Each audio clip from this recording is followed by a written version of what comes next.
Assalamualaikum warahmatullahi wabarakatuh. Kembali lagi di channel Kisah Menarik. Bagaimana kabarnya antum-antum semua? Semoga baik-baik saja. Rasulullah adalah salah satu makhluk Allah yang sangat spesial. Bahkan dia mendapat predikat kekasih di saat beliau Mi'raj. Itu tak lepas karena akhlak yang beliau tampakkan kepada semua orang. Tak heran jika Rasulullah menjadi kekasih Sang Pencipta, karena akhlak Rasulullah yang tak pernah memandang usia, tak pernah memandang kepada siapa dia harus berakhlak, bahkan pada anak kecil sekalipun Nabi tetap mengayomi. Kali ini kita akan bercerita gimana Rasulullah mendengarkan keluh kesah yang dialami oleh seorang anak kecil. Di suatu hari raya, Rasulullah Shallallahu Alaihi Wasallam keluar rumah untuk melaksanakan sholat Idul Fitri. Sementara anak-anak kecil tengah bermain riang gembira di jalanan. Tetapi tampak seorang anak kecil duduk menjauh berseberangan dengan mereka. Dengan pakaian sangat sederhana, dan tampak murung, si anak kecil itu menangis terseduh. Melihat fenomena ini Rasulullah segera menghampiri anak tersebut. "Nak, mengapa kau menangis? Kau tidak bermain bersama mereka?" Rasulullah bertanya membuka percakapan di antara mereka. Anak kecil yang tidak mengenali bahwa orang dewasa di hadapannya adalah Rasulullah menjawab, "Paman, ayahku telah wafat." Ia mengikuti Rasulullah dalam menghadapi musuh di sebuah pertempuran. Tetapi ia gugur dalam medan perang tersebut, cerita sang anak kecil tersebut sambil menangis. Dia nampak begitu terpukul telah kehilangan orang tuanya. Terlebih di momen yang sangat bahagia ini, sang anak terus bercerita sedangkan Rasulullah Shallallahu Alaihi Wasallam terus mengikuti cerita anak yang murung tersebut. Sambil meraba kemana ujung cerita, Nabi mendengarkan dengan seksama rangkaian peristiwa dan nasib malang yang menimpa anak tersebut. "Ibuku menikah lagi. Ia memakan warisanku, peninggalan ayah.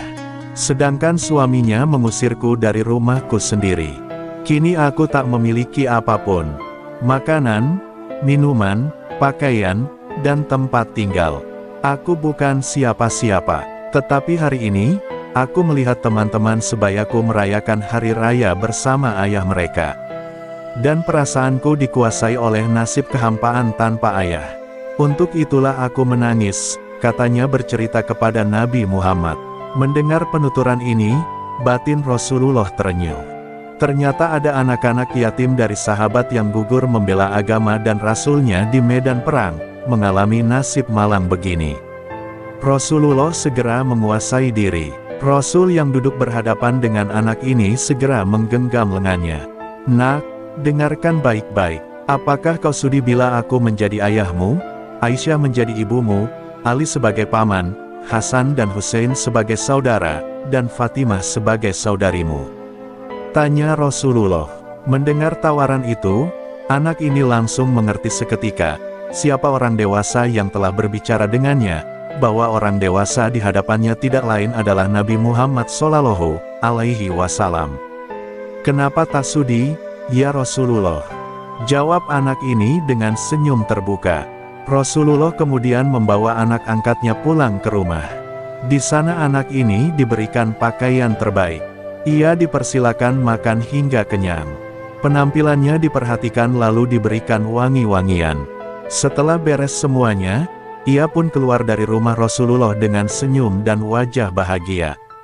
Melihat perubahan drastis pada anak ini, para sahabatnya bertanya, "Sebelum ini kau menangis, tetapi kini kau tampak sangat gembira." "Benar sahabatku, tadinya aku lapar, tetapi lihatlah, sekarang tidak lagi. Aku sudah kenyang. Dulunya aku memang tidak berpakaian, tetapi kini lihatlah. Sekarang aku mengenakan pakaian bagus. Dulu memang aku ini yatim, tetapi sekarang aku memiliki keluarga yang sangat perhatian, yaitu Rasulullah adalah ayahku, Aisyah ibuku, Hasan dan Hussein saudaraku, Ali pamanku, dan Fatimah adalah saudariku. Apakah aku tidak bahagia?" Mendengar sahabatnya, mereka tampak menginginkan nasib serupa. "Aduh, cobalah ayah kita juga gugur pada peperangan itu, sehingga kita juga diangkat sebagai anak oleh Rasulullah." Waktu terus berjalan, usia semakin bertambah. Kebahagiaan anak ini pun lenyap ketika selang beberapa tahun, Setelah itu Rasulullah Shallallahu Alaihi Wasallam meninggal dunia.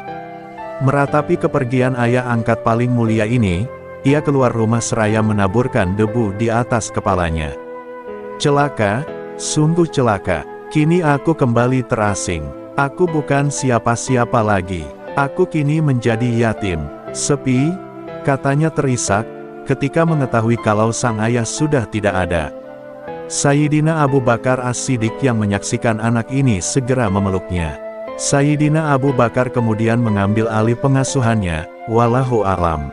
Kisah ini dikutip dari Duratun Nasihin karya Syekh Utsman bin Hasan bin Ahmad Syakir Al-Hubawi.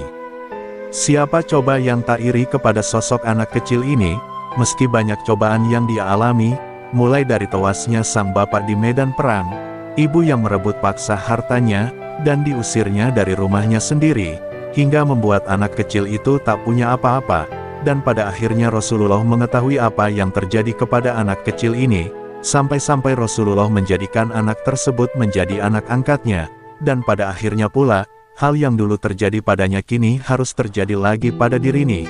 Ketika Rasulullah wafat, semoga kisah ini menjadi inspirasi bagi kita, untuk tetap bertakwa dan berpegang teguh pada Islam, serta terus melakukan apa yang telah Allah perintahkan dan menjauhi apa yang telah Allah larang. Jangan pernah iri terhadap nikmat Allah yang telah Allah berikan kepada orang lain dan jangan lupa sholat.